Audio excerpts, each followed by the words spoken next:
Ukraine is a sovereign state located in Eastern Europe.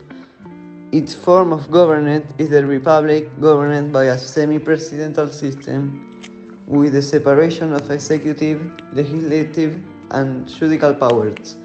Its territory organized according to a unitary state made up of 24 oblasts, the Autonomous Republic of Crimea, and two cities with a special status, Kiev and Sevastopol.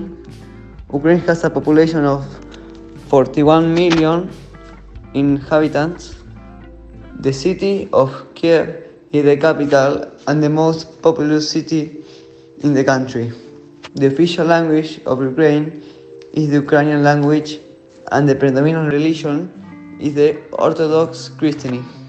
Russia is a transcontinental country spanning Eastern Europe and Northern Asia.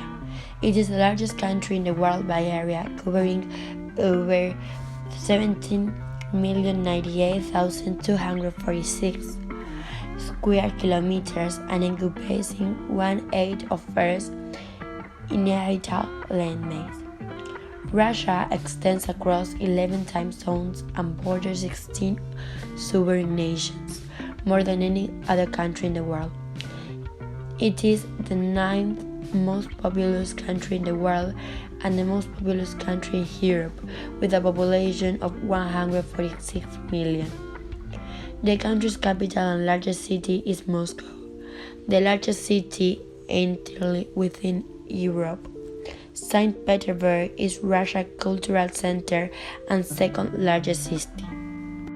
Ukraine has extremely rich and complementary minerals resources in high concentrations and close proximity to each other. The country has abundant reserves of coal, iron ore, natural gas, manganese, salt, oil, graphite, sulfur, kaolin, titanium, nickel, magnesium, timber, and mercury. Russia possesses rich reserves of iron ore, manganese, chromium, nickel, platinum, titanium, copper, tin, lead, tungsten, diamonds, phosphates, and gold, and the forests of Serbia contain an estimated 1/15 of the world's timbers, mainly conifers. The Russian invasion of Ukraine began on February 24, 2022, and is part of the Russian-Ukraine war that began in 2014. It is the largest conventional military attack in Europe soiled since the Yugoslav War. It is breaking miles of fatalities, as well as the largest refugee crisis on the continent since World War II, with more than 6 million Ukrainians leaving the country and 8 million internationally displaced. The invasion was preceded by Russian military buildup on Ukraine's border that began in mid-2021. During this period of diplomatic tensions, Putin criticized NATO's post-1997 enlargement, and Russia officially replied denied, beginning in mid-November. From 2021 until February 20, 2022, that Russia had plans to invade Ukraine. On February 24, Putin announced a special military operation in the territory of Donetsk and Luhansk. The missiles began to hit several places in Ukraine, including the capital Kyiv. The Ukrainian Border Service said that its border posts with Russia and Belarus were attacked. 2 hours later, Russian ground forces entered the country, giving beginning of different offensives that as April began to be concentrated in the east of the country.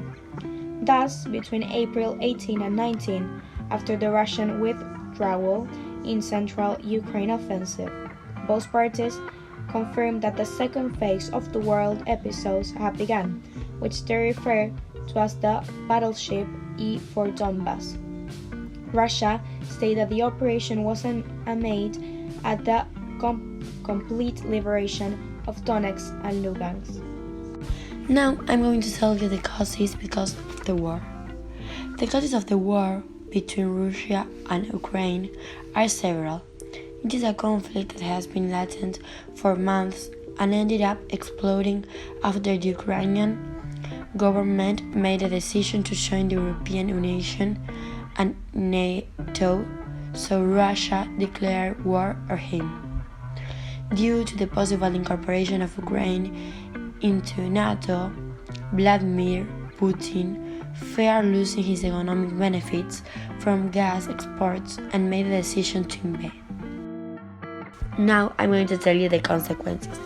The armed conflict could mean a rise in prices for different products at the national level, due to the fact that Ukraine and Russia are part of the Spanish portfolio of suppliers of different products.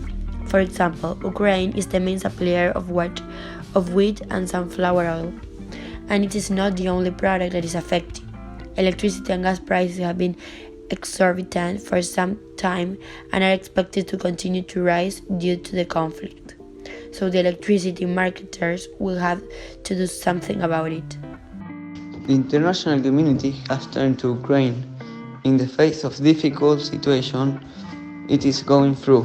After the beginning of the invasion by Russia, the United States is by far the country that has so far been most involved in helping the Slavic country, with a disbursement as of July 7, 2022, worth more than 42.6 billion euros. Also, they help United Kingdom, Sweden, Germany, France, and Spain. In the days that follow, the United States and Europe launched an appreciated variety of sanctions against Russia and numerous NATO countries, including the US, UK, and Germany, step up their shipments of weapons that had been key to the war effort. But they were not the only ones to supply weapons to Ukraine. The Hellenic Republic sent tanks, Slovakia S-300 air defense system, and Australia armored vehicles. Outside the region, Russia maintains a close relationship with China, a country with which they usually act in coordination before the United Nations, and with whom they proclaimed last month that their friendship has no limits. The Argentinian Republic, faithful to the most essential principles of international coexistence, making its strongest rejection of the use of armed force, and deeply regrets the escalation of the situation generated in Ukraine. Through a thread on his personal account on the social network Twitter, Alberto Fernandez expressed his concern and called for an end to the military actions in Ukraine. I deeply regret the escalation of war that we know from the situation in Ukraine. We call on all parties not to use military force.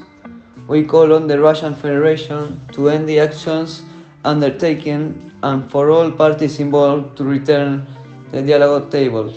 The peace negotiation between Russia and Ukraine refer to the initiatives that seek to resolve the conflict resulting from the Russian invasion of Ukraine in 2022. On March 8, the Ukrainian government suggested a direct meeting with Russian President Vladimir Putin to end the invasion and express its willingness to discuss Russian demands.